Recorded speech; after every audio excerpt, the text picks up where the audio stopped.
Jojo, would you like to introduce yourself? Hi, yes. Jojo Mehta, co-founder and CEO of Stop Ecocide International. For anyone that's new to this whole topic, what we work on globally is moving forward legislation to recognize the most serious harms to nature, or ecocide, as serious crimes. Excellent. Um, as a proviso, this is our first live episode, so this is a great chance for things to go incredibly well because we can interact with you on a one-to-one basis. You can put questions in your LinkedIn profile as you watch. They'll be relayed to us. They'll be prioritized and relayed to us, and we can answer them or address them. But we should kick off with what I think is on everyone's minds, which is the advisory opinion that was issued on the 23rd of this month by the International Court of Justice. I mean, it's huge, but I want Jojo to open it, and we can delve into it as we go. Absolutely. This is a really important development in just globally in terms of legal responsibility around climate change and, of course, connected to that around protection of the environment. So this was an initiative that was led by Vanuatu, the Pacific Island state that is also the leading voice around ecocide law.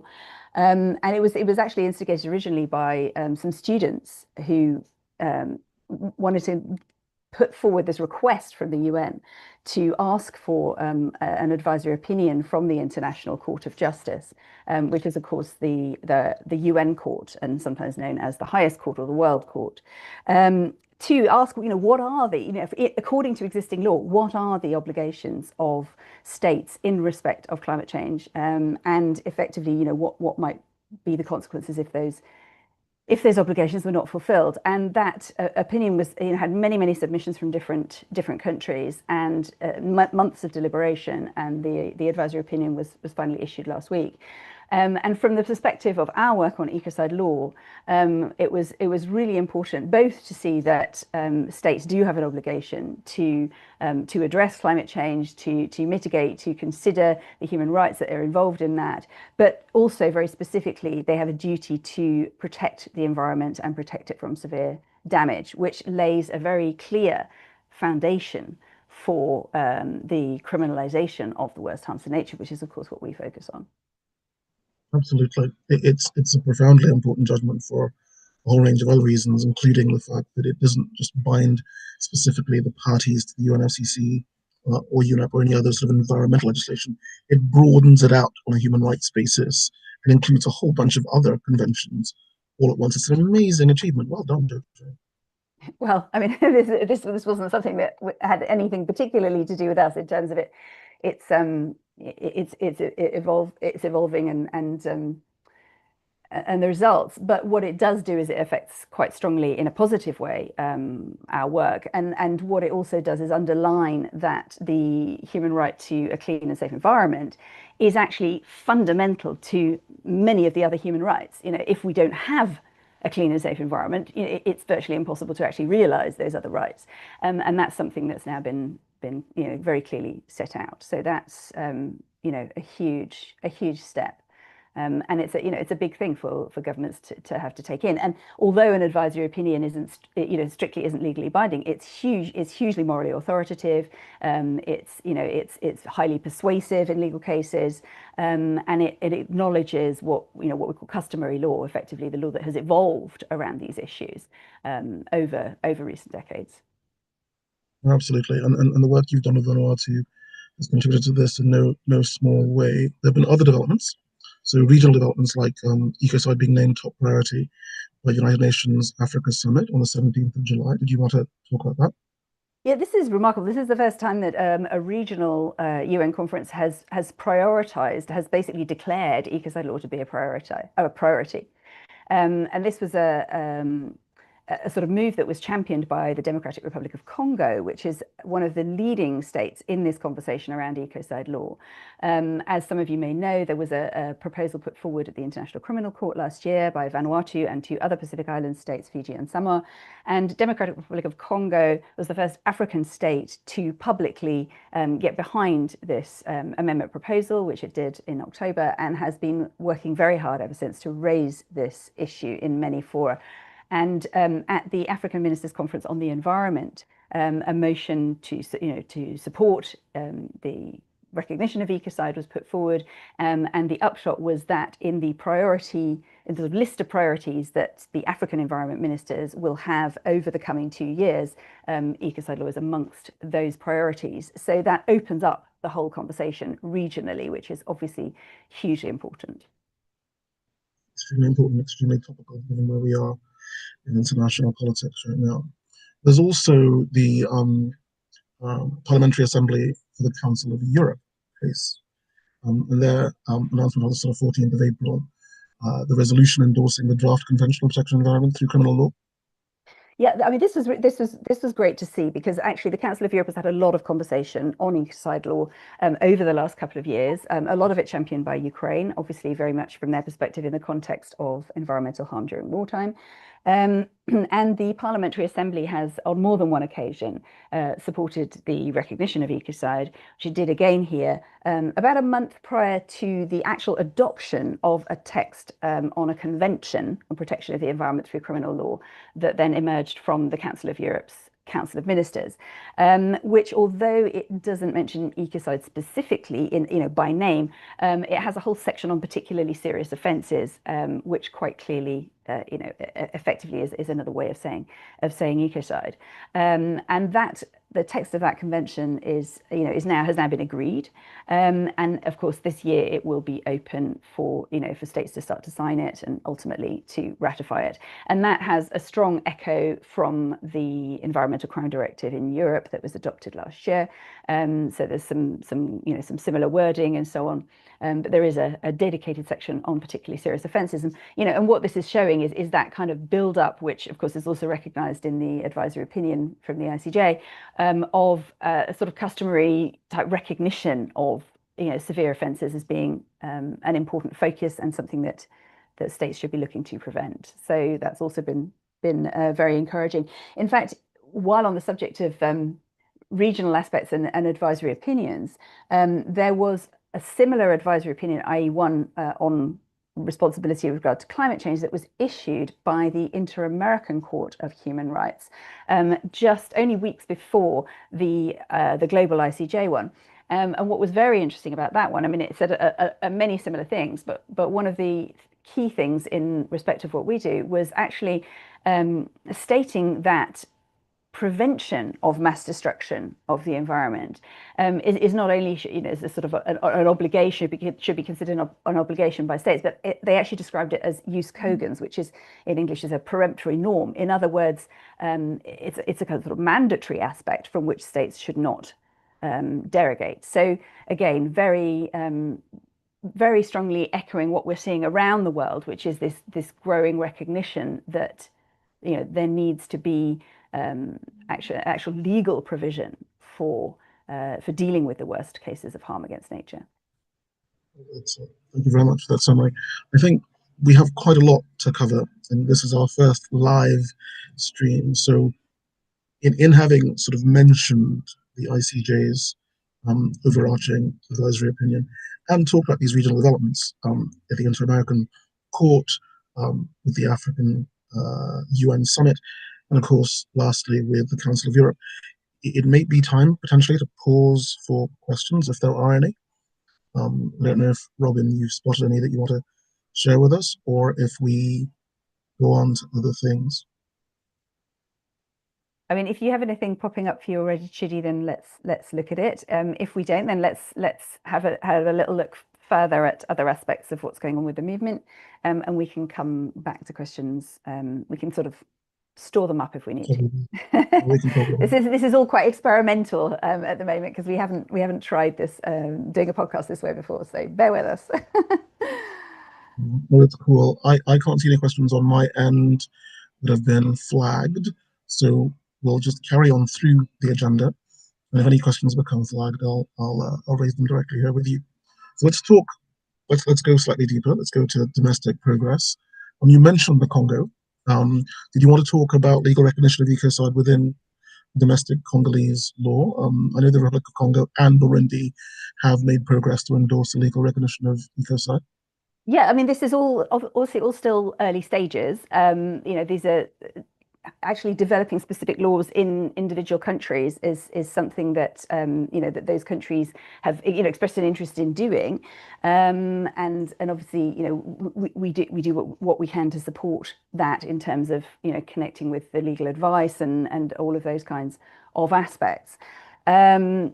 But what we should also perhaps look at is that there is domestic progress going on in many different countries. So you mentioned Burundi and Republic of Congo, talking about the importance of that recognition, but there are actual proposals going forward in a number of places around the world. There's a new Senate bill in Argentina, which actually means there's now multiple bills in Argentina that are being discussed around ecocide law. There's also been a bill put forward in the Dominican Republic. But it's also not only at the national level of national parliaments, but also at kind of subnational level. For example, Scotland is the first country amongst the UK countries to have a bill lodged in its parliament, because Scotland, of course, can have criminal provision that is different to England and Wales, and there's actually been a bill lodged with the Parliament there that will be actively debated over the coming months, with a view to potential adoption next year. There's also been a proposal in Sardinia, in Italy. There's also been a proposal in French Polynesia. And then there are also advances to bills that are already in place. So, for example, in Peru, where there were several bills actually put forward by different parties, those have now been brought together to create a unified bill that can be moved forward on. Formidable, quite the tour de force. I actually know that's a very long list of domestic developments, and it's difficult to I think, overstate the importance of this next one that I want to ask you about. We know that around the 27th of May, Palestine, as it exists now, and hopefully as a recognized state in the future, denounced Gaza's devastation as ecocide. That was something that you flagged. Did you want to discuss that now? Absolutely, and we were. It was good to have that recognized at the state level, because obviously there's the discussion around the devastation there and referral to it as ecocide by many parties, sort of different, for example, human rights organizations and so on, has been around for a long time. From our perspective, we specifically track and amplify the state level conversation.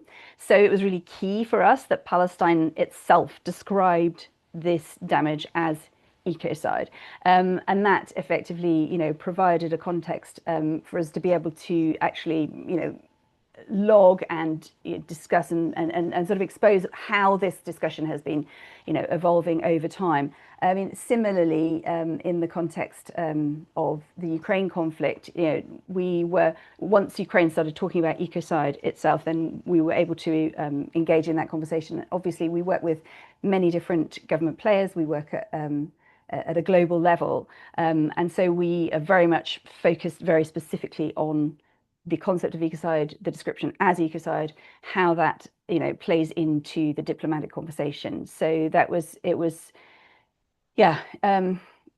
a relief to be able to do that. I'll be completely honest, because obviously we've been watching the horrific situation for some time, as indeed has much of the world, and so it was very important to be able to finally be able to discuss that in the public domain. So very, very important moment, and of course it's a situation that we're all watching with horror, I have to say. Thanks very much for saying that.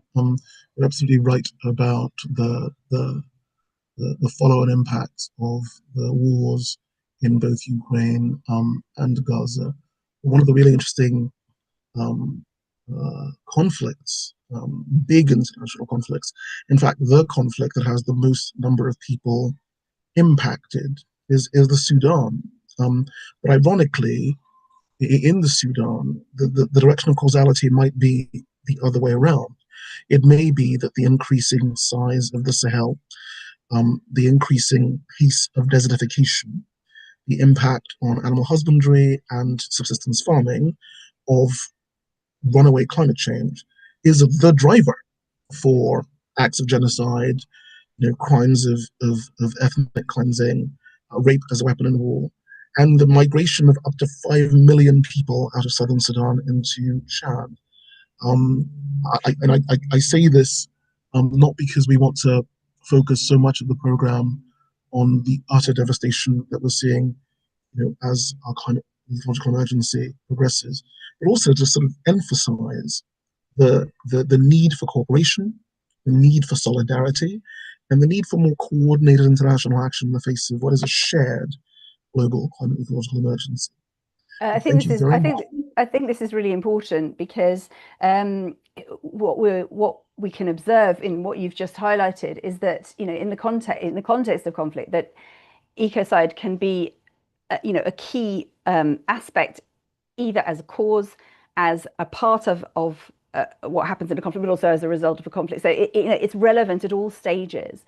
And that aspect of focusing on the environment in the context of conflict is relatively new globally, in the sense that, obviously there's an immediate focus on human casualties, on harm to infrastructure, on all of those things, which is completely and utterly understandable. But in terms of the breadth and the sort of interrelatedness of environmental harm, it's one of the most extensive things. I mean, often, of course, pollution and environmental devastation often does not respect political borders, but also, of course, it affects things, it can affect things far into the future. And there will be areas of all of those countries that will be, will have huge problems in actually being productive land for decades, could be even generations. So it's really important that this issue is raised. And it also shows, the other thing you highlighted there is that it shows the relevance of ecocide to the other international crimes, and effectively that this serious environmental harm can form part of, it can be a means, or it can form a part of other crimes as well. So the relevance at the international criminal level is very clearly shown in that context. Thank you for saying that. I mean, there's a lot we can delve into if we just go into this in more detail, certainly about where the movement is. We have a question from Alan Maidman Tanner, which I think goes back into some of the excellent achievements that you mentioned earlier on in terms of international law, both globally and regionally. And she wants to know, what are your senses of methods for enforcement and the potential consequences or impact that these rulings, agreements, advisories might have? So my first thought on that is one of the first things it does, which is something that our whole discourse around ecocide law is also always aiming to do, is have governments take this seriously. And we've had decades now of COPs, of climate COPs, and the COP means Conference of the Parties. So obviously all treaties have COPs, but the climate one has been the one that's been prominent. And there's of course been great frustration at the sort of slow movement within that. So to have an opinion that shows that it goes beyond just the UNFCCC considerations, and that there are actually existing legal duties, I think is going to be quite a sort of salutary reminder to states to really start to focus more than they have been.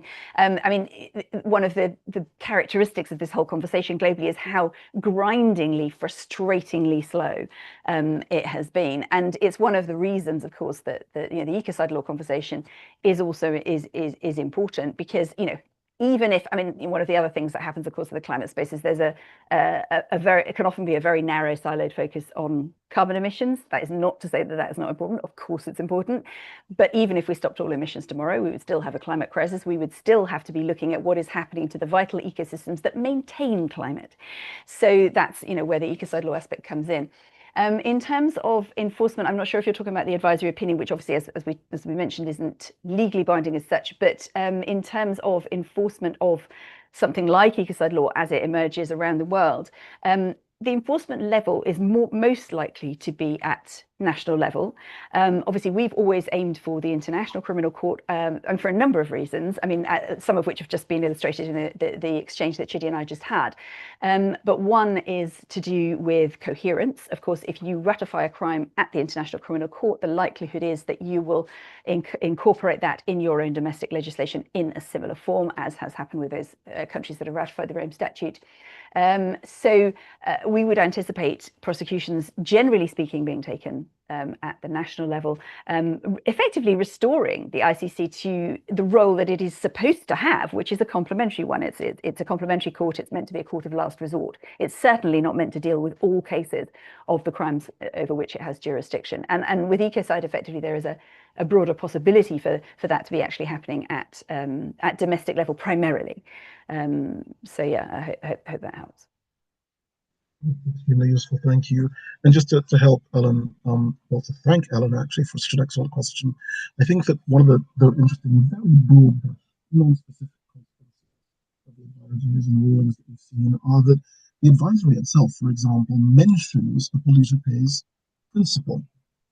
It mentions precautionary principles to government policy, which I think you can see if you read through it in a very cursory way.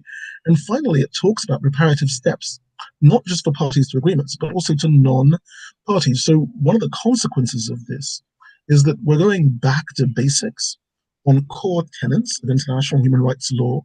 It may have seemed ambiguous to some people, but I think the codification of it in an advisory has its consequences, has just those moral, legal, economic, political consequences, which are really, really valuable. Yeah, So I think. Sorry. Sorry, no, I was just going to say that I think that's one of the things that is very much sort of front of mind when we talk about ecocide law. For example, the precautionary principle is, it's something that everybody understands, but the whole, sometimes people say, why do we need this additional law? Why do we need to have the sort of criminal aspect in play? And the reality is that there will always be some actors who, they may know about the precautionary principle, but they're just not paying attention to it, and they're just not actually factoring that in to their considerations. And effectively, once you have a crime in place, you're kind of you're bringing that front and center. You're effectively saying, you kind of have to go by the precautionary principle, particularly with the definition that has now been proposed at the ICC and that has inspired so much of this development around the world, because it focuses on consequences. It doesn't give you a list of things that you should or shouldn't do. What it does is it says, whatever you do, it should not pass a certain level of harm. And that actually sort of forces a way of thinking about decision making, which is different. It actually has people do some kind of reality check to say, is what we're doing going to create this level of harm, and therefore effectively, what precautions should we be taking? So it is definitely, and I think we can see it shifting the mindset, as part of this, growing sort of bank in a way of legal resources that is emerging, like the ICJ Advisory Opinion and other advisory opinions, but also like particular litigation cases around climate. In fact, another thing that happened in recent weeks was in Italy. For the first time, there were top C-suite executives were basically sentenced to jail for polluting activity in terms of chemical pollution in a particular region of Italy. So, that's really showing that there is a kind of, there is a sharp end and enforceable end to a criminal law aspect to environmental protection, and that it can be used, and it has been used. And effectively, ecocide law will, is very much in line with those developments. So that's been also very encouraging to see. And when we talk about, take that simple analogy of the carrot and stick, if you like.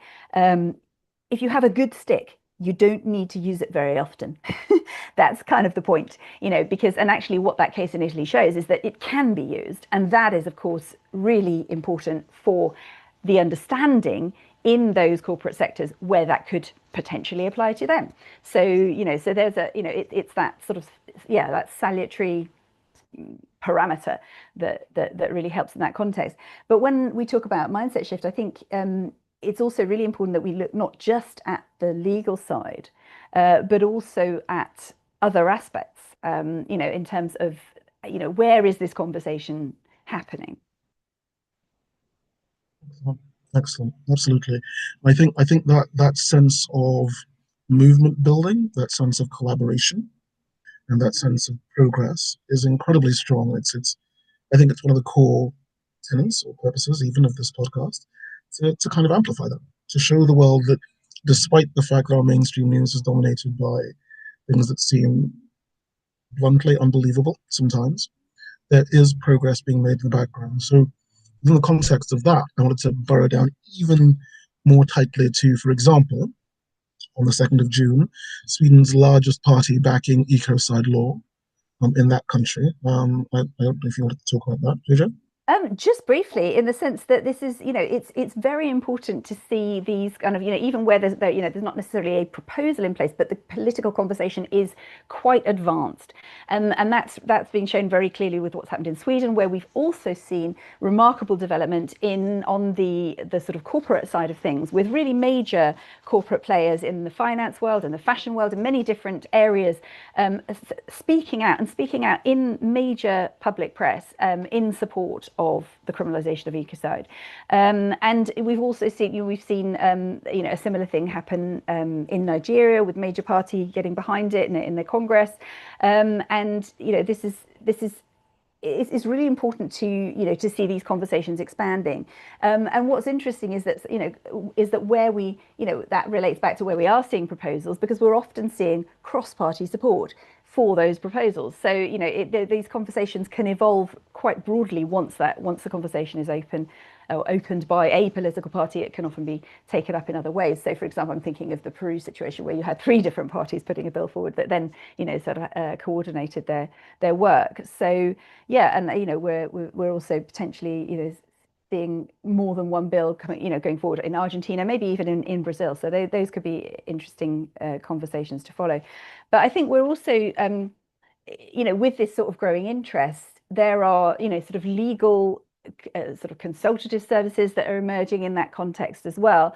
So, for example, earlier this year, the legal advisory organization Climate Council, and also the Promise Institute for Human Rights in Europe, actually got together to launch an advisory service for those government and political actors that are interested in moving this forward. And there was also the issuing of a manual to help, for example, in the first instance, to help European countries adapt to the Environmental Crime Directive and incorporate those aspects. But these are all sort of different threads, if you like, in what is becoming now quite a rich tapestry around this issue. Excellent. I don't want to let this go without sort of amplifying it as well. Many people will not know that I've been incredibly critical of the Nigerian government in the past for its negligence in dealing with ecocidal crimes in various parts of the country, especially the Niger Delta. But I think that you mentioned the discussion of ecocide law in Senate, invitations to myself and others to attend carbon market validation consultations, to attend ecocide prevention policy workshops. It's the kind of development, I think, that happens in countries that are very sort of mineral and fossil fuel resource intensive, and may not appear to be big deals on the surface. But if you, as you say, if you draw the threads of this plus Bonn, plus Peru, plus Sweden, you find yourself weaving an incredibly strong and varied cloth that shows that collaboration is taking root. Um, and just to explore that, because you mentioned this, the new Global Ecocide Law Advisory Service, to explore that, you mentioned that was available in Europe, but it's also potentially available in North America. Yes, it's actually. I mean, I believe that this collaboration is actually potentially operating globally. I mean, I think perhaps in the first instance there have been specific engagements in Europe, but actually there's that's certainly available as a service to governments from around the world and various political actors. So looking at how in a given jurisdiction what is the most logical, integrative way to move forward with adding this to local domestic law. That's huge, huge. Well, I think that contextualizes your new business network membership scheme as well. I think that businesses who are interested in being involved in defining, understanding, and progressive ecocide law delivery will want to have that kind of clarity. They will want to be involved in consultative processes. They'll want to work with Ecocide International. Yeah, we definitely have a growing network in that area. So our colleagues in Sweden have been moving forward with it. We have as well. And just just to mention some big names recently. Patagonia, Oatly, Tony's Chocolonely. There are many. I mean, our website obviously has more details, but there are many businesses who are now sort of effectively, signing to say this is a law that we need, this is a parameter that needs to be in place. And particularly, I mean, obviously those who are moving forward in the sustainable work, in a sustainable way, have everything to gain by this law, because it will help to level the playing field. I mean, at the moment, those who are trying to do the right thing, as this has been the case for decades, it's an uphill struggle. It's an uphill struggle against business as usual, against financial flows that go the usual direction, and of course, when an activity is criminal or maybe criminal, then financing that, ensuring that, become a completely different ball game. And it's actually really important that is the case. And it's not like those in, say, the insurance industry, they're not in a position to pronounce on something like this, but we certainly anticipate that that with Ecocide law in place, that will, we imagine, be a very welcome exclusion to various sort of underwriting projects. So yeah, interesting. Excellent. There's always been that question about whether industry should lead or government should lead on making regulation and legislation enshrined in national and international jurisdictions. I think this is one of those great examples of where government appears to be leading, but industry wants to do so hand in hand. And if you start off with those large-scale technical issues, you then burrow it down to the smaller, well, allegedly smaller, in my opinion, just as important cultural artifacts. The things that we do, the presentations that we make, the songs we sing, the stories we tell about our shared global climate ecological emergency, and the ways we want to rescue ourselves from it. I can't get away from the thought, because you mentioned this at the last show, of the dress that had been. Oh yeah, yes. We have a number of cultural collaborations, and one of these is with a fashion house in London, tantamount, where there's been the creation of a beautiful art statement piece of couture, basically a one dress, which is, it sort of has references to threatened biodiversity, in the sense that it's embroidered with these flowers from endangered biomes that can actually be sponsored by individuals. So actually the entire dress is collaboratively owned. So it's really quite a radical idea in terms of fashion, and it's worth mentioning again because it's been on display in the Chelsea Flower Show in London, for example, various events during Climate Week in London, but excitingly is actually going to be in Africa in September, where it's going to be on show in a Pan-African festival. So bringing that and the references to Ecocide law that are in the pages of the skirt. I mean, you can look this up and see how this is done, but are actually done with a special kind of ink that is made from particulate pollution. So it has this extraordinary kind of artistic inclusion of key concepts, if you like, around the climate crisis, and so yeah, it's been coming with us to UN conferences and events like this one coming up in Africa.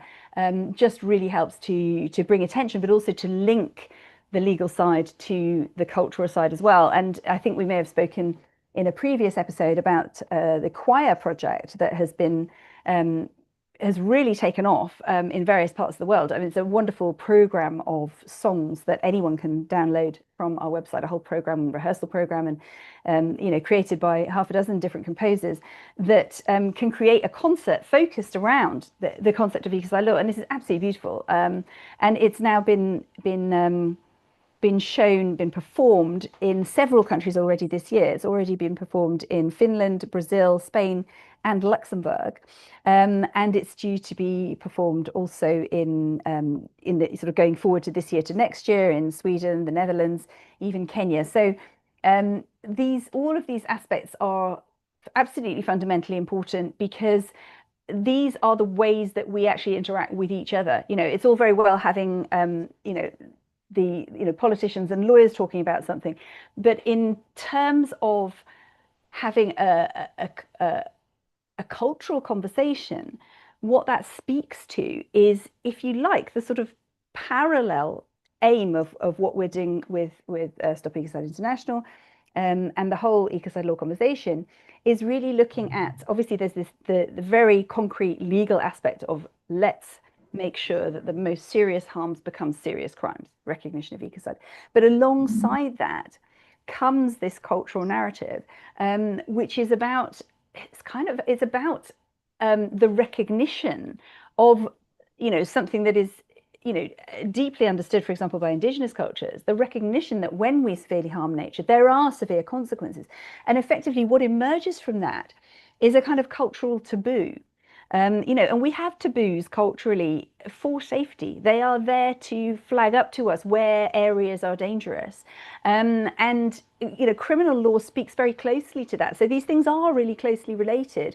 And that conversation in the cultural space, in the conversational space, in terms of films, music, fashion, all of these areas, this is where those conversations come to life.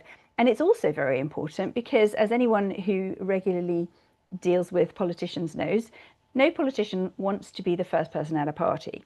There's a need to encourage the conversation in as many spaces as possible, because it needs to be a safe conversation to have, because when it comes down to it, it's also an obvious conversation to have. I mean, the context that we're in at the moment, geopolitically, is incredibly tense. It's very polarized in many different ways. It's very difficult. We don't know. I mean, I think about my children, and and any of you watching this, who have kids. I have no doubt that we are all thinking, what is the world going to look like in 15 years, in 20 years, maybe even in 10 years, and it may be, things are changing very, very fast. But what we do know is that whatever emerges from this, ecocide law is going to be one of those foundational pieces. Because ultimately, as the ICJ Advisory Opinion underlines, if we don't have clean and healthy environment, we don't have the ability to function as a thriving society on this planet. And so that kind of that underlines that sort of interweaving of the sort of the cultural, the legal, the legislative, and so on. Just underlines that real fundamental piece that has always been there, but has never yet properly been recognized within the legal and governance systems, and now needs to be, if we are to emerge in any kind of livable form from what is happening on the planet at the moment. Thank you. Thank you very much for saying that. That was very powerful and heartfelt. I think you're absolutely right. The route from technical legal innovation to embedding new values culturally is a long and winding road. But again, I want to take one of many things that you said and amplify it hugely. And you said that in September in Africa that the dress was going to be presented. I wanted to narrow it down and amplify it. It's actually going to be presented at Festac in Ghana. And for many of your audiences who don't know what Festac is, it's a festival of African arts. It is a huge event. It's very difficult to overstate how important Festac is. It's one of those few rare Pan-African cultural events where you have teams, groups, dancers, artists, designers from so many of the 52 states of Africa come together in a place, a city, for a month or so, and they display things of cultural import from a very varied continent. And to be able to have that dress, a symbol of global fauna diversity, displayed as a key piece on that, is a huge win. So well done. I mean, without going into it in too much detail, the one of the big Festacs in the 1970s was held in Lagos, and it was at that Festac that the world was introduced to the Benin bronzes and the Benin ivory masks. And we know what's happened, half a century later with those iconic pieces. I think we can only hope that in an even shorter period of time, that dress will become another iconic piece that the world pays attention to. Are there any other questions we might want to focus on? Or, forgive me, I felt like I cut you off. Did you want to say something, Jojo? No, it's fine. I mean, let's see if we've got anything coming in from the audience, and if so, brilliant, and if not, we will continue to explore anything. Well, Anything. while we wait for the audience to come back to us, there are some forward-looking cultural pieces as well. Aside from Festac in Ghana in September, there's choirs for Ecocide Law. Do you want to mention a couple of those upcoming? Yeah, we've got, so it looks like Sweden will be the next date for the choirs, which should be on the 26th of October. Then there are also some dates for next year already coming forward. So Netherlands in February, and it looks like Kenya in May, and potentially Finland again in June. So yeah, so that we'll obviously be advertising those things also more nearer the time. In terms of the sort of conferences, diplomatic engagements, and so on, we're looking at probably the next major one for us is also in Africa, which is the Africa Climate Summit in Addis Ababa in Ethiopia in early September. So that we will have a team there, and that promises to be an interesting one for forwarding the conversation in Africa. Then obviously we already mentioned Festac, that's later in September. There's also a really important development this year is around the IUCN, which is the International Union for the Conservation of Nature. It's a huge sort of network of networks, if you like, and it's been around since the 50s, and it's unusual in that its membership is a combination of NGOs and state departments. So it's one of the few places where a vote taken in the assembly there actually includes potentially the votes of up to around 80 different states. Focusing specifically on conservation of nature, biodiversity, species, and so forth.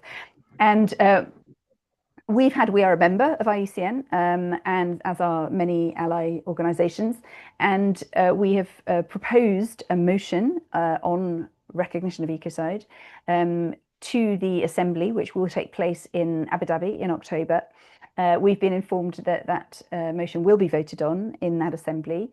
So anybody that's watching that is part of an organisation that's an IUCN member, please get in touch. We'll be very interested to update you and have you as an ally on that motion. It's also sponsored by Vanuatu. It's supported by Democratic Republic of Congo as well, and already many, probably dozens of NGOs have already agreed to support it. So that will be something that we'll be focusing on very strongly in the lead up between now and October, because that's the resolutions that emerge from that Congress, and even the discussions that are had in that Congress can be very influential. And of course, the fact that there is a motion in that agenda means that all of those states will need to be considering that motion, which of course, apart from anything else, brings into their awareness developments around ecocide law. So that is obviously very useful as well. So we hope to see many of you there.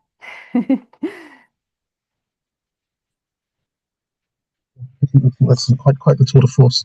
I mean, the elephant in the room for some people looking forward on the international agenda for events will be Belém, the COP30 at Belém. Obviously, this is one of the first COPs that is supposed to try and integrate both the CBD, the biodiversity COP, and the climate COP in some of the work that's doing. Did you want to talk about that now, or should we aim to develop that in the next episode? I mean, we can certainly develop it further going forward, but I think just at this stage, certainly we can absolutely confirm that we will be there, that we'll be involved in various ways. I mean, as anyone who's dealt with those COPs knows, there's quite a sort of labyrinthine system for, for example, getting side events and all of those kinds of things.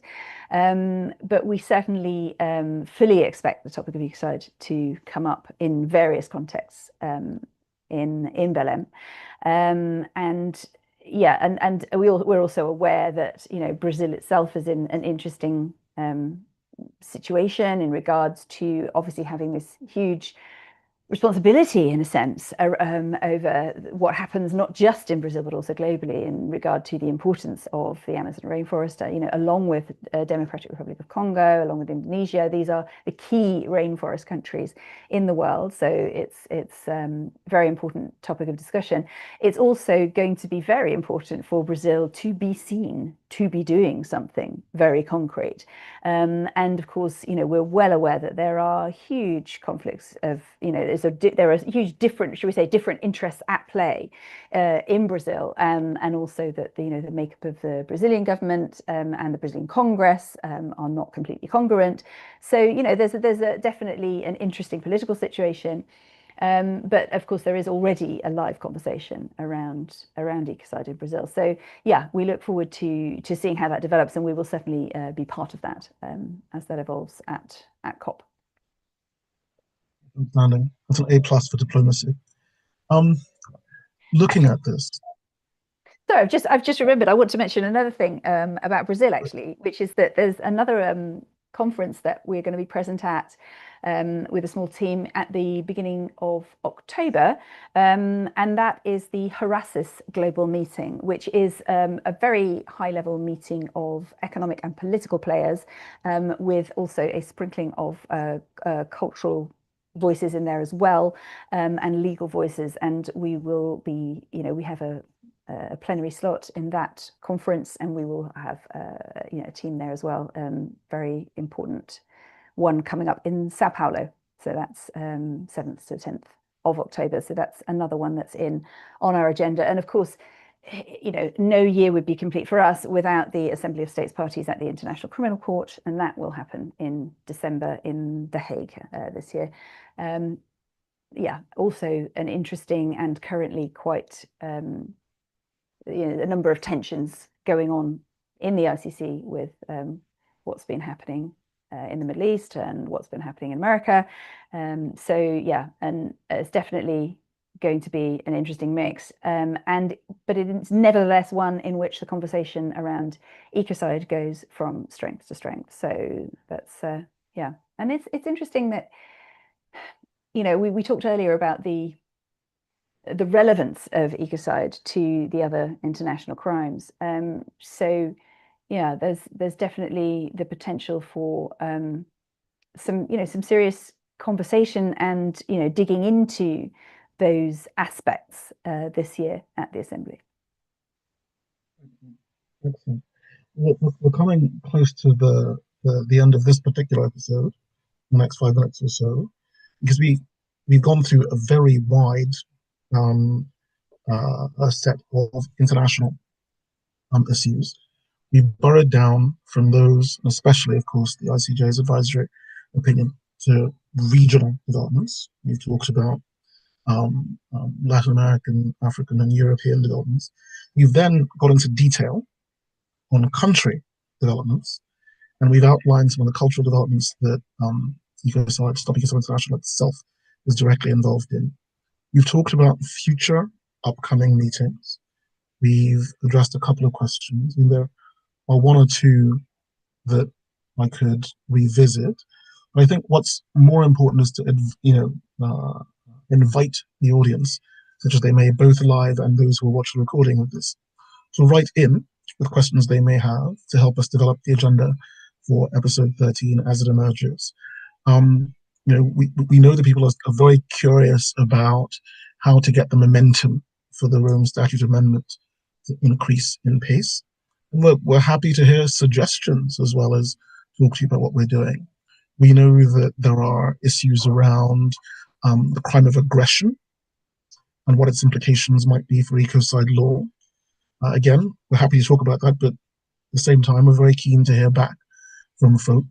And seeing the current geopolitical context and the harm that ecological or climate damage might do to Pacific Island states, to rainforest states, so the global South in general, we're really keen to find out if people have ideas about the advisory opinion that lay within international law, the broader palette of international law that advisory opinion has allowed us to look at. if they have ideas that they think we should push, that we should develop more, that might help us get more momentum. But also, and perhaps lastly, the concept of ecocide law itself and the movement itself, and what kind of support in general we'd like to have. I know that Jojo is rarely keen on asking directly, but we know that there are many members of the audience who want to donate to Stop Ecocide International. There are many members of the audience who have contacts, people, businesses that want to be involved. And we'd like to keep that invitation wide open. Is that something you want to talk about in a bit more detail, Jojo? Post there, but I think that's great. Yeah, absolutely. I mean, obviously, on the website you can find, where you can donate if you want to support us financially, which is always welcome, of course. As we always underline, this is a conversation, and one of the things that's been flagged up to us recently is that perhaps we don't make enough of one of the aspects of what we engage in that is going to be relevant to everybody watching this and listening to this, which is that a lot of this is about the sort of almost the mycelial kind of nature of the networks that that we communicate with, and that where we sort of help to build and also to connect people in terms of creating a global sort of ecosystem of its own, really, but one that ties into so many other areas that that brings the relevance of ecocide law into so many different spheres, and that's something that we're looking to perhaps be a bit more public about going forward. That actually part of our work, we work, obviously part of it is in the diplomatic sphere. It's in terms of supporting and providing advice and all of those kinds of things, but also, as you all know, I mean, the kind of tracking, the amplification of the developments that are happening around the world with regard to ecocide law in many spheres, not just in the legal arena, it is really important. And so many people watching this, and people that as well, will potentially have the ability to take this forward, to create more of those connections. We just came across recently an interesting organization called the League of Intrapreneurs. Now, intrapreneur was not something I had ever heard of before as a concept, and it actually refers to people within larger organizations who really want to be bringing change. And for example, sustainability and climate is one of those topics that those people might be wanting to bring into their workplace and actually make an awareness within the, for example, the corporation within which they work. And I just found this an incredibly inspiring concept and sort of movement of its own, in a way, showing that one doesn't necessarily have to be some kind of maverick with one's own organization to do these things. It's actually raising awareness and shifting that mindset and opening these conversations is something that can be done within organizations as well. And I love that concept of intrapreneurs, because that really sort of spoke to being able to align one's actions with one's values within the context, which is also, earning your bread on the table, so to speak. So that I found very inspiring. So just another addition to the many, many ways that this conversation can expand. So I think in lots of ways, what that speaks to is the very organic nature of the work that Stop Ecocide International is doing. Because there was always the risk that it would be very top down. There's always the risk that it would be this, esoteric, complex, legalistic, document-intensive movement that was focused really on helping lawyers be lawyers. But we're finding that it isn't that at all. It's a movement that has a groundswell of support from ordinary people, ordinary businesses, very ordinary countries, ordinary places, all of whom can see the, if you like, the natural law consequences of not being good caretakers of our environment, and being able to do that, match top down from bottom up, is a core task of the movement. And I think that's an excellent place to end the program. I don't know if you want to add anything else, Jojo. I think that's great. I mean, rocketed through an extraordinary range of developments. But what's been really good is to have felt that there have been particular aspects of the conversation we've been able to also dig into a bit. So I'm hoping that, you know, this can become, you know, a regular way of doing the podcast, because it also does give people the opportunity to, you know, to bring in topics and questions as well. The way that this is sort of set up at the back end means that we're not necessarily totally conscious immediately as the chat emerges. So if you have put something in there and we haven't managed to get to you, please follow Chidi's advice in terms of, you know, throwing in those questions so that we can address them next time. Obviously, we've done our best to focus on what's come up today. So yeah, thank you to everybody, and yeah, please continue to watch this space. It feels like, you know, this conversation is in snowball stage globally. So, you know, let's keep that ball rolling and gathering. Thank you very much. That's the end of episode 12 of the Ecocide Report, and we look forward to catching you on episode 13. Have a wonderful day, week, month ahead.